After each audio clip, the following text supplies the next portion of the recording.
This woman was a snake. Every night, as the moon rose high, she would shed her skin.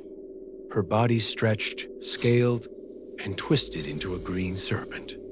Silently, she slithered into her neighbor's kitchen, into the cooking pot, and poisoned the food dot. By morning, the family ate, and they died instantly. At the edge of Ofinso flowed the sacred river Odo.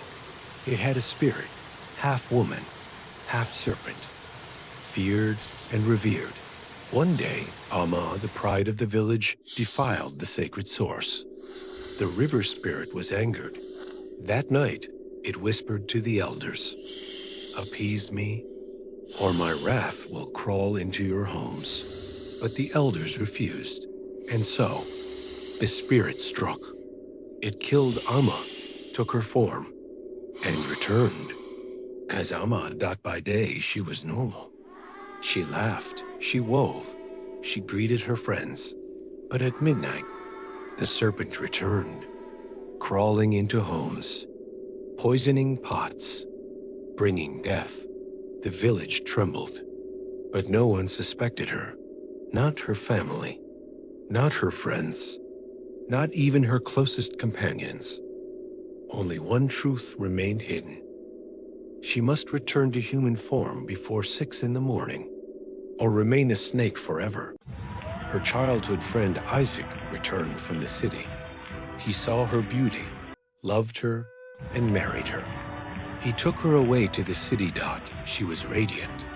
Every man turned to admire her. But her husband never imagined. He had married a witch, and those who admired her beauty, they never lived to tell the tale. There was one man, Uncle Ase, the only man who never looked her way, the only one who ignored Anna's charms. One night, Anna slithered into his home, into his kitchen, into his pot of soup. By morning, Uncle Ose and his wife were gone. The neighbors wondered, but no one suspected Amma. At midnight, Amma transformed again. But this time, her husband awoke. He looked beside him. The bed was empty. "Where is my wife?" He whispered. He searched the house. Her phone was on the table, but Amma was nowhere to be found. Then he saw it, a snake, crawling back into the house.